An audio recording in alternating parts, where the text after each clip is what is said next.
Soy Boy Sam, Soy Boy Sam, Soy Boy Sam and his checky white privilege van. Starting early morning, he's whingy and he's boring. He white knights all the women in his town. You're fucking a white male! Soy Boy Sam, Soy Boy Sam, Soy Boy Sam is gender non-binary cat. Doesn't rhyme. All his friends are reeing.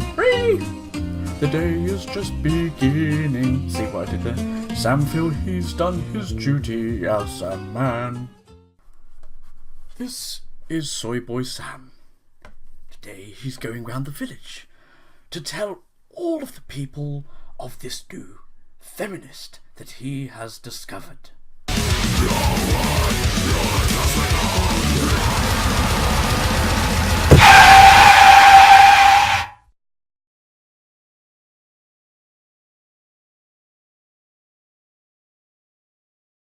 Shelby Carleton.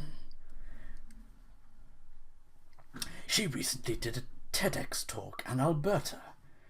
6 lies and video games. Repeating the same lines that Anita Sarkeesian did. This... Hi guys, Flattmeister here. Oh my god. Seriously, I watched Apperben do... This is supposed to be my YouTube channel, not supposed to be shilling other people's. But I did it. I saw Apperben do a video on this. This woman, Shelby Carleton, is basically going, "Notice me, Senpai. Please notice me, Saint Anita." It wouldn't surprise me actually if she donated to the Feminist Frequency Kickstarter. And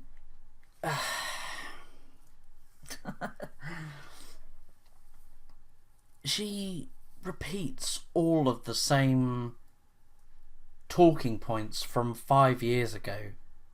Like, honestly, you would watch this video and you would think, oh, this is from like 2012, 2014.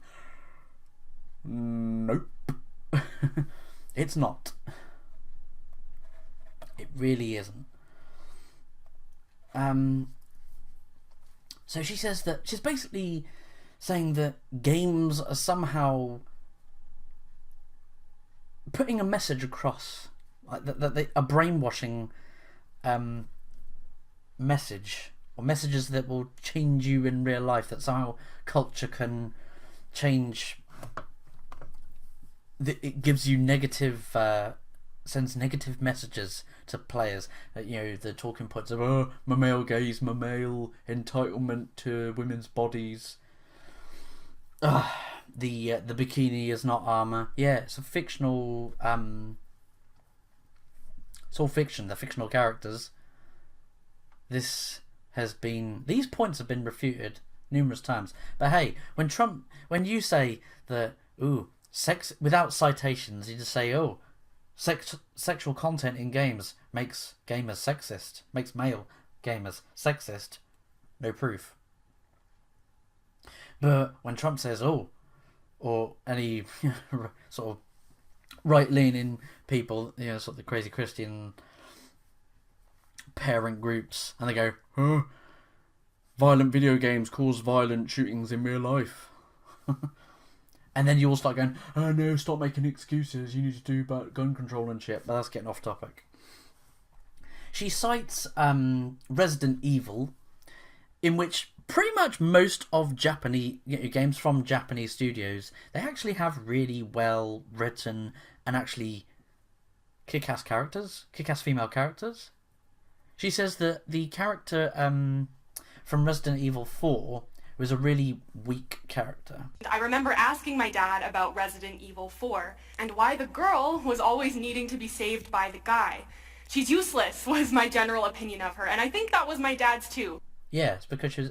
I'd never got round to completing Resident Evil 4, but she was... I can't remember her name, what the character's name was. But she was a president's daughter and she'd been kidnapped. Of course she's not highly trained in martial arts and handling of guns or any weaponry of any kind. Of course she's not... Of course she's going to be... She's lived a sheltered life. That's what happens when you're a child of a president, you know. or of a world leader, you're going to be protected by armed guards for pretty much you're going to have lived a sheltered life. So of course the character has got to be really weak. But you've got Jill Valentine, Ada Wong as a playable character in Resident Evil 4. Pretty much all of the Resident Evil games have had a playable female character, and they're all kick-ass. So yeah, Claire Redfield, Jill Valentine, Ada Wong. Tell me in the comment section the many other. I'm trying to think of other female characters. What was her name? Helena from Resident Evil 6. Or there's some people that no, that Resident Evil 6 isn't a good one. And she also brings up Mortal Kombat. Oh look, Jade, why is she wearing that? She basically says these female characters dressed like this are whores. What's her name? Shelby Carleton.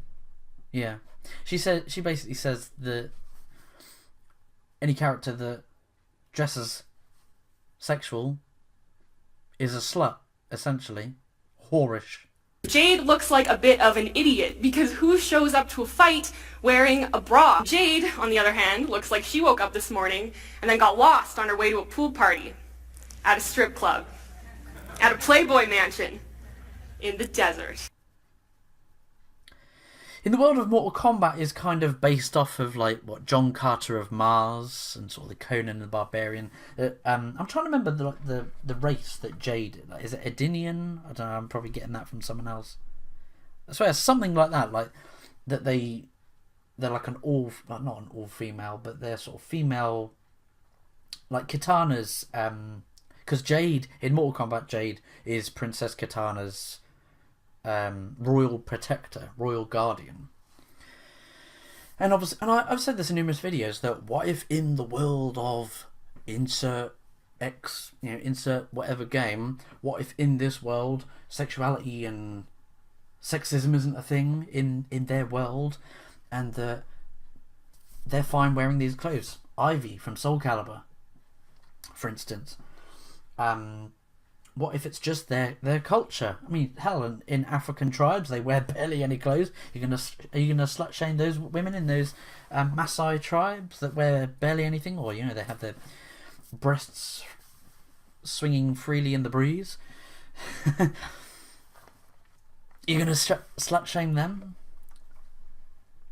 Because the men, you could say the same about the male characters in Mortal Kombat. Liu Kang has his topless. Pretty much quite a lot of the male characters, they're either topless or they wear armor that is actually still exposing like quite a lot of the extremities. Like Sub-Zero wears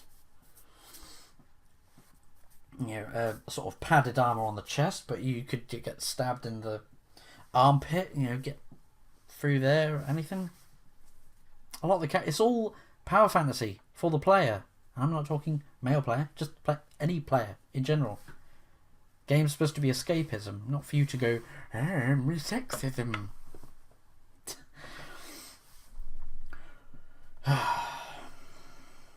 They always say that content is problematic. It's very, very problematic. And I'm trying to remember what else she brings up. Princess Peach that always needs rescuing. A lot of people have actually dug into the lore. I don't know if this is fan theory or whether it's concrete. I don't really play Mario.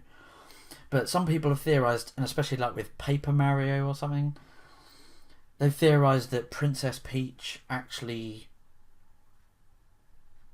enjoys the excitement of getting kidnapped by Bowser. And obviously there's the whole, she's the princess of so-and-so kingdom, of the Mushroom Kingdom, and it's all political intrigue that's the reason why Bowser kidnaps her to disrupt. I don't know, there's something along with this theory, basically. I told you I'm not a Mario fan. I don't play Mario.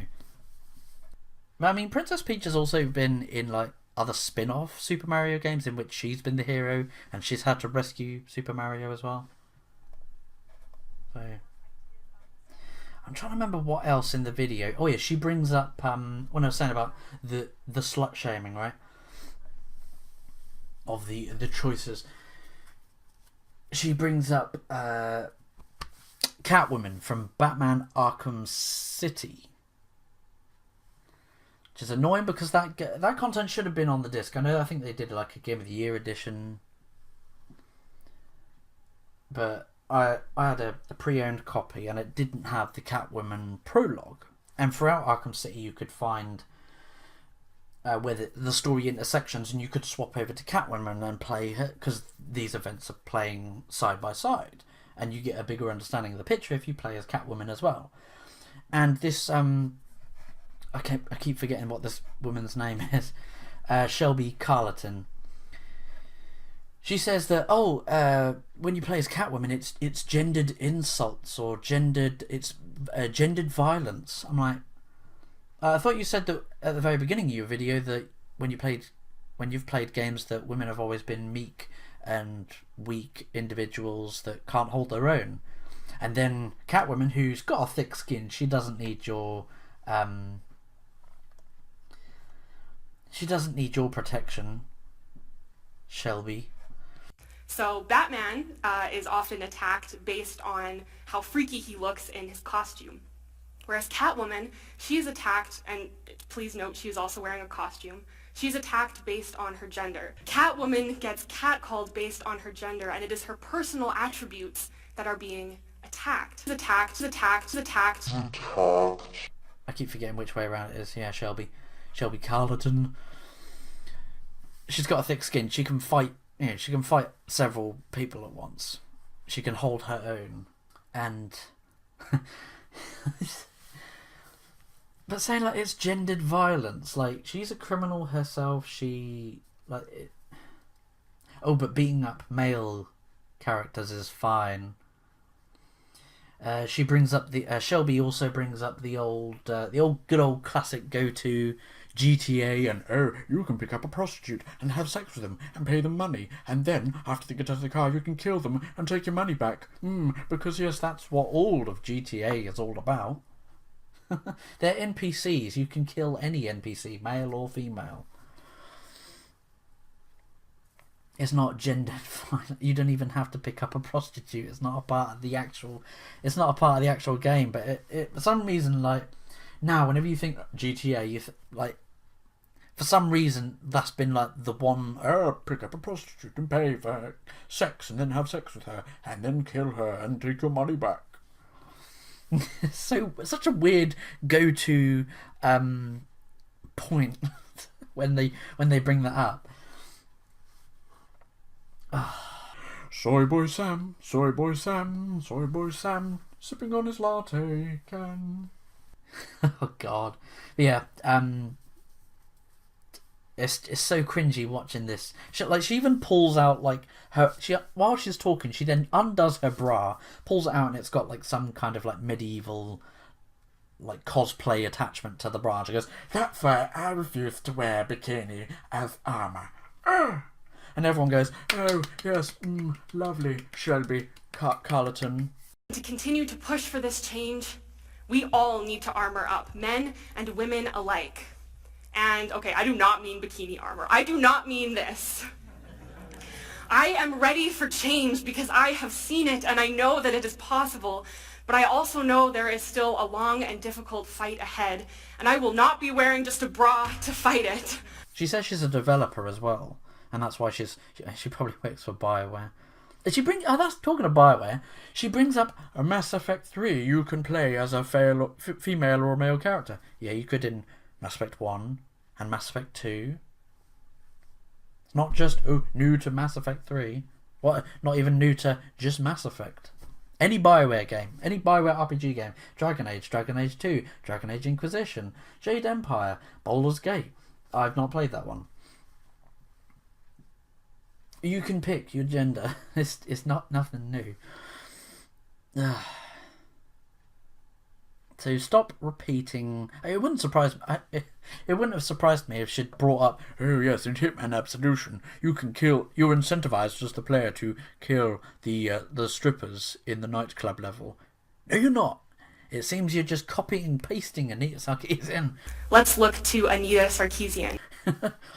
Honestly, I seriously think that she has probably donated, most likely donated money to the original Kickstarter for Feminist Frequency. God. Anyway, yeah, that's that. I'm I hope you've enjoyed this video. Leave a thumbs up, like and subscribe, smash that like button. Oh god, can't stand the begging. Yeah, tell me what you think of this. I'll catch you in the next video. In the next episode of Soy Boy Sam. Yeah, like if you like Soy Boy Sam. Catch you later, guys. See ya. I will be wearing a full suit of armor designed for me, by me, and I will continue to push for this change as a gamer, as a game designer, but mostly as the little girl watching her dad play video games, wanting so desperately for the woman to be able to save herself. Thank you.